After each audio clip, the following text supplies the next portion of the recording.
रखी थी। मैं इस पे विस्तार से हमारे मुख्यमंत्री जी प्रकाश डालेंगे। मैं उनसे अनुरोध करता हूं कि मुख्यमंत्री जी इस पे विचार अपने रखें।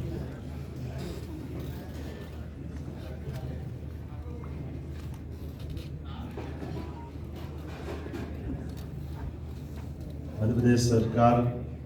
भारत सरकार द्वारा जयराम जी जो वर्तमान में हमारे सबके लिए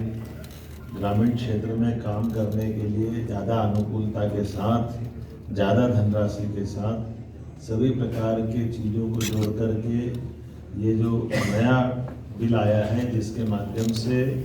मध्य प्रदेश के लिए एक सौभाग्य रहेगा, क्योंकि सबसे बड़ा भौगोलिक एरिया में से दूसरे नंबर का राज्य हमारा है। और ऐसे में जब हमारे अपने ग्रामीण क्षेत्र के सभी प्रकार के विकास परक कामों के लिए, रोजगार आधारित कामों के लिए जयराम जी के आधार पर बड़ी धनराशि माननीय प्रधानमंत्री जी के माध्यम से देश को दी गई है। मैं माननीय प्रधानमंत्री श्रीमान नरेंद्र मोदी जी का, माननीय कृषि मंत्री श्रीमान शिवराज सिंह जी का आभार भी मानता हूँ कि ये सच में समयपूर्ण है और हमारे लिए सौभाग्य की बात है कि मध्य प्रदेश में हमारे माननीय अध्यक्ष हेमंत जी ने अपनी बात रखी। माननीय हमारे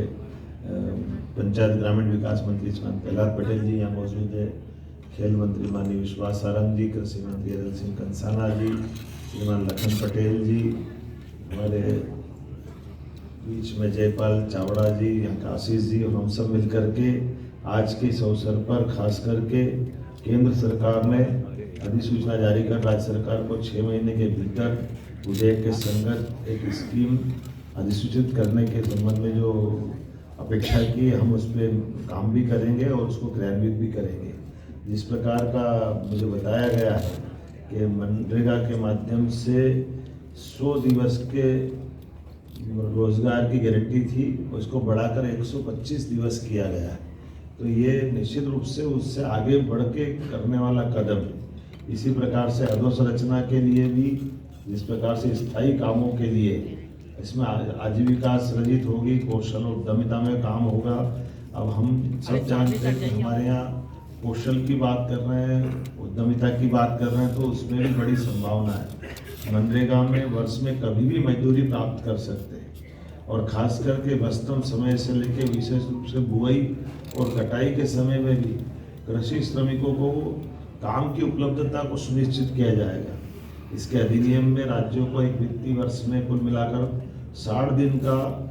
अधिसूचित करने का प्रावधान है। बुआई कटाई की व्यस्तम समिति अवधि को भी इसमें सम्मिलित किया है। और जिस प्रकार से अधिनियम में जो भविष्य की संभावना है,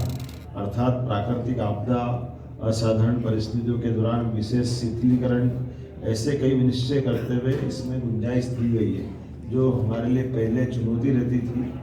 और राज्य और केंद्र के मध्य भी राशि की साझेदारी भी इसमें बनाने के लिए बहुत अच्छे से, लगभग ये जो राज्यों के लिए 60-40 का रेशो इसमें रखा है। इसके आधार पर हमारे लिए, हमारे ग्रामीण क्षेत्र में, चूँकि हमारे यहाँ ट्राइबल का बेल्ट भी है और कई आकांक्षी जिलों के अंदर भी काम होता है, ऐसे में जब हमने तो अपना इसका दायरा बढ़ा करके गौशाला तक जोड़ा है, कहीं तालाब निर्माण से लगा करके गाँवों के अंदर के भी जन कल्याणकारी कामों के लिए विस्तृत दायरा लिया है। मैं उम्मीद कर रहा हूँ कि इस अधिनियम का सच में रोजगार का, उसमें कानूनी अधिकार के लिए एक तरह से मौका दिया है। 125 दिन तो उनको दिए ही हैं। अब इस बात को तो किसी से कोई छिपा नहीं सकते कि पहले के दिन 100 दिन थे, अब 125 दिन हुए। अब इसमें और आगे जाकर देखें तो वंचितों, विशेषकर महिलाओं को, SC ST को, भूमिहीन परिवारों को विशेष प्रावधान के अंतर्गत इसमें लाभ देने की प्लानिंग की गई है। इसमें अकुशल मजदूरी के लिए दर निर्धारण की भी अच्छी पद्धति लगाई है। इसमें कहा गया कि अकुशल शारीरिक कार्यों की मजदूरी दरें केंद्र सरकार तय करेगी, और जब तक अलग से नई मजदूरी दरें घोषित नहीं होगी, तब तक महात्मा गांधी नरेगा के अंतर्गत तय मजदूरी से दरें देंगे। अब ये इसके यही अंदर की चुनौतियों के आधार पे भी जो कठिनाई होती है, और हम सब जानते हैं कि पहले नरेगा था, नरेगा से मनरेगा बना और मनरेगा से जयराम जी बना। तो सुधार और संशोधन तो प्रक्रिया का हिस्सा है। ये अलग बात है कि ठीक है पक्ष का काम कुछ बोलना तो बोले, लेकिन सरकार का काम समयोचित निर्णय लेते जाएं और खास करके रोजगार न मिलने की स्थिति में भी ग्रामीण परिवारों को मांग प्रस्तुत करने के आधार पर निर्धारित समय सीमा में काम देने की बात भी करी और राज्य सरकारें द्वारा दरें और शर्तों के अनुसार बेरोजगारी भत्ता देने का भी इसमें बाध्यता दे दी गई। अब ये अपने आप में बड़ा उसका संयोजन करने का, बड़े दायरे में लाने का प्लान किया और महिलाओं के लिए भी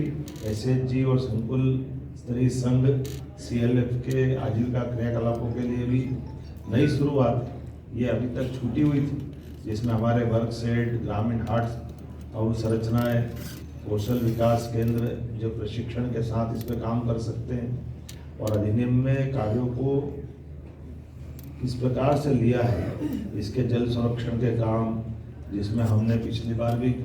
जल गंगा संरक्षण अभियान में बड़ा काम किया था, इस बार भी करने वाले, जिसमें चेक डैम, भूमिगत बांध, तालाब, सिंचाई कूप, मृदा नमी संरक्षण, वृक्षारोपण, रूप वाटर हार्वेस्टिंग और इस सड़क, पुल पुलिया, पंचायत भवन, आंगनवाड़ी भवन, विद्यालय भवन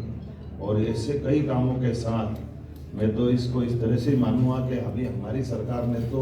ये वर्ष ही किसान कल्याण वर्ष घोषित कर दिया और किसान कल्याण वर्ष के आधार पर हमने अपने लगभग 15 विभागों के लिए उनकी मजदूरी का भी इसमें साप्ताहिक आधार पर ही 15 दिनों के अंदर मजदूरी देने का निर्णय भी किया है। अब ये हमारे जो 15 विभाग हैं उसके आधार पर एग्रीकल्चर ग्रोथ रेट से, चूँकि हमारी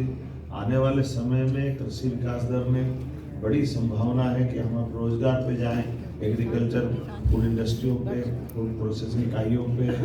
दूध उत्पादन पे, मछली उत्पादन पर, कुक्कुट पालन पर, हर एक जगह से जहाँ किसानों की आय बढ़ सकती वहाँ सब जयराम जी का भी लाभ हम उठाना चाहेंगे। इसकी समेकित योजना के लिए कार्य योजना हम बनाने जा रहे हैं, जिसके आधार पर हमारा एग्रीकल्चर ग्रोथ रेट के साथ साथ इंडस्ट्री वाला भी MSME से लगा करके लघु कुटीर उद्योग में भी हम इसको कैसे जोड़ सकते हैं और कई प्रयोग हुए भी हैं, बहुत अच्छे प्रयोग हुए, जिसके आधार पर लाभ भी मिलेगा। हमारा जब सिंचाई का रकबा भी लगातार बढ़ रहा, नदी जोड़ो अभियान के माध्यम से एक तरह से ये दूध उत्पादन से भी हम जब 9% से 20% का टारगेट ले रहे हैं, तो हमारे लिए आज ये बड़ी उपलब्धि रहेगी कि हम गोपालन को, दूध उत्पादन को और इन्हीं के साथ और राज्य के अंदर जैसा जैसा जो हो सकता है उस सब दिशा में आगे बढ़ेंगे। मैं मान के चलता हूँ कि वाकई ये माननीय प्रधानमंत्री जी जो दूरंदाजी निर्णय के लिए जाने जाते हैं, कई सारे सुधार हमारे सामने अपनी आंखों को देखते हैं। अब विश्व के कई देश हमारे देश की तरफ देख रहे हैं, जैसे कोविड के समय लगाए गए टीके का ऐप बनाकर उसका रिकॉर्ड रखने का प्रयोग किया था कि निर्धारित समय में लाखों करोड़ों लोगों का भी जिस समय जिसको टीका लगना तभी लगने के लिए ये जो पद्धति बनाई है, मैं मान के चलता हूँ कि सब चीज़ों को जोड़ करके जयराम जी में काफ़ी गुंजाइश दी है और जनता भी सब जानती है। इसका लाभ निश्चित रूप से हमारा राज्य उठाएगा। आपके कुछ अगर प्रश्नों को